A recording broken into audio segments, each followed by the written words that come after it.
నా పేరు కుమ్రరాజు.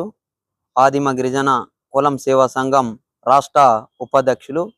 ఏదైతే ఉమ్మడి ఆదిలాబాద్ జిల్లాలో మంజూరైనటువంటి పిఎం జన్మన్, అదేవిధంగా రాష్ట్ర ప్రభుత్వం ఇచ్చినటువంటి ఇందిరమ్మ ఇల్లు, ఈ రెండు ప్రభుత్వాలు కలిసి ఆదిమ గిరిజన కులం తోటి చెంచు కొండ్రెడ్ల కోసం తెలంగాణ రాష్ట్ర వ్యాప్తంగా కాకుండా భారతదేశం వ్యాప్తంగా ఉన్నటువంటి ఆదిమ తెగలకు కేటాయించినటువంటి పిఎం జన్మన్ నిధులు ఏదైతే గత సంవత్సరం జార్ఖండ్ రాష్ట్రంలో నరేంద్ర మోదీ నాయకత్వంలో భారత ప్రధానమంత్రి చేతుల మీదుగా 24,000 కోట్లు నిధులను మంజూరు చేయడం జరిగింది.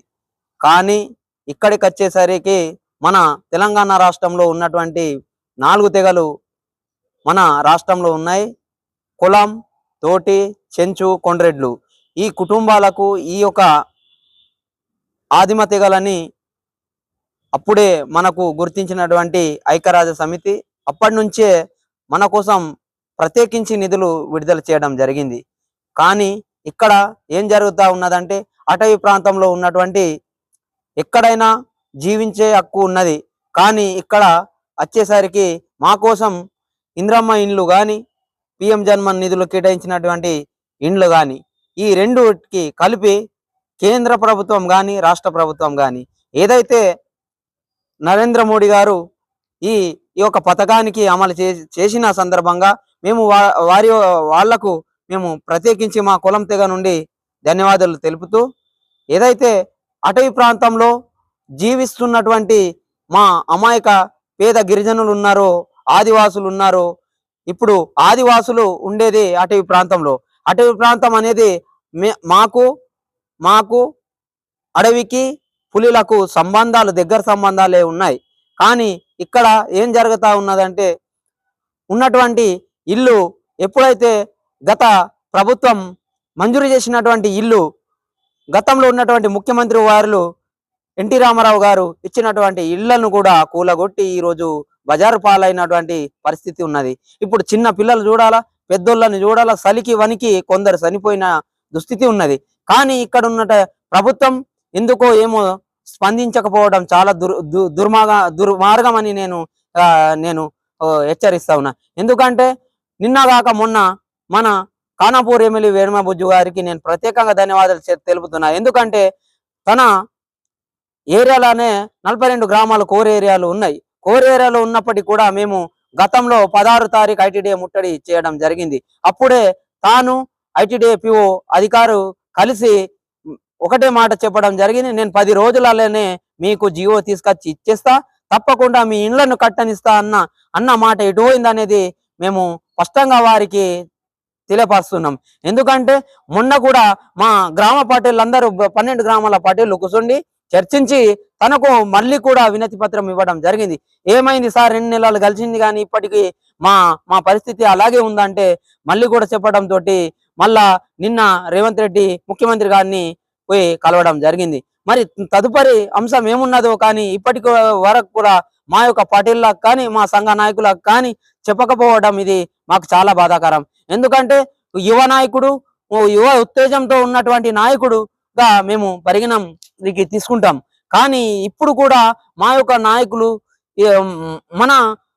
మన ప్రాంతంలో ఉన్నటువంటి నాయకులు తనకు తెలిసినటువంటి బాధలు, తను కూడా ఒక బీద పరిస్థితి నుంచి ఎదిగినటువంటి నాయకులు కాబట్టి తనకు మేము మా కులం సంఘం తరపున కోరుకున్నది ఒకటే, దాదా మీకు చేతులెత్తి దండమెట్టి మీకు కోరుతా ఉన్నాం, మా యొక్క ఆదిమ గిరిజనులు కానీ ఆదివాసులు కానీ అందరికీ ఇండ్లు మంజూరైనాయి. దయచేసి మీరు చొరవ తీసుకొని కేంద్ర ప్రభుత్వానికి మన రాష్ట్ర ముఖ్యమంత్రి వారి చేతుల మీదుగా మీరు ఒక లెటర్ రాపియండి.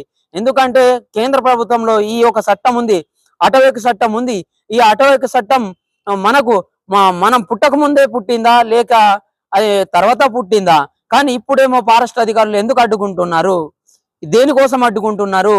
అటవీ ప్రాంతంలో ఉన్నటువంటి ఆదివాసులు అప్పటి నుంచే కలిసిమెలిసి ఉన్నటువంటి జీవనం కొనసాగిస్తున్నటువంటి కుటుంబాలకు ఇప్పుడు అడ్డుకోవడం ఎందుకు? ఏ కారణం ఉన్నది?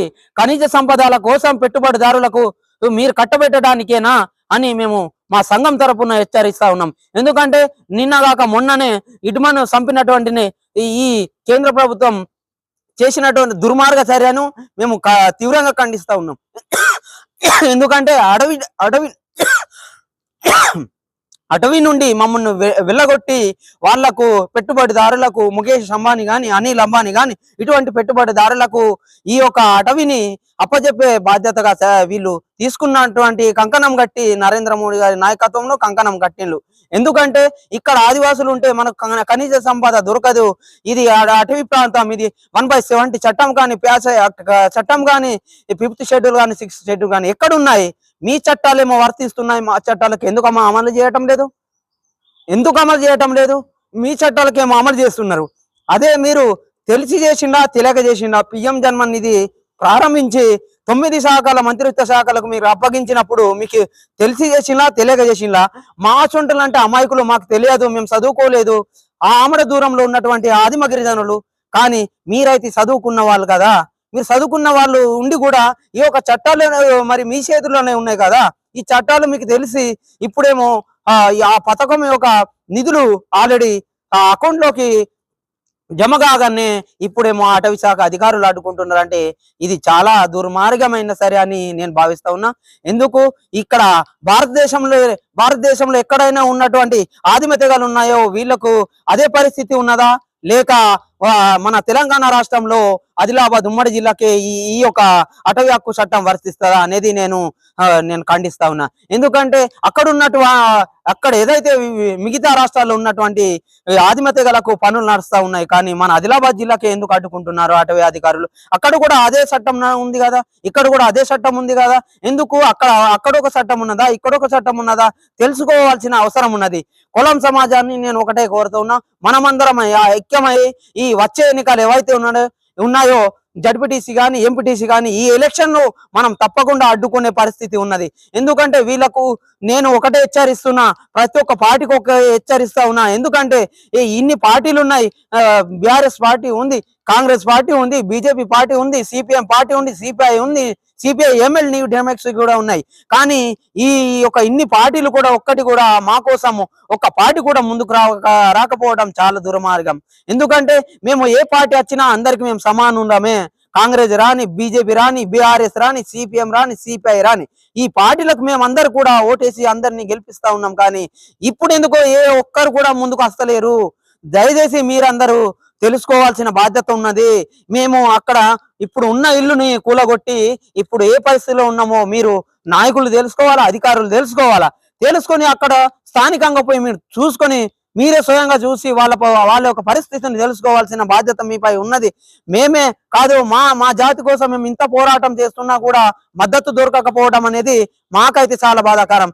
ఎందుకు మేము అడవిలోనే ఉండాలనా? మీలాగా మేము చీటీలోకి రాకూడదా?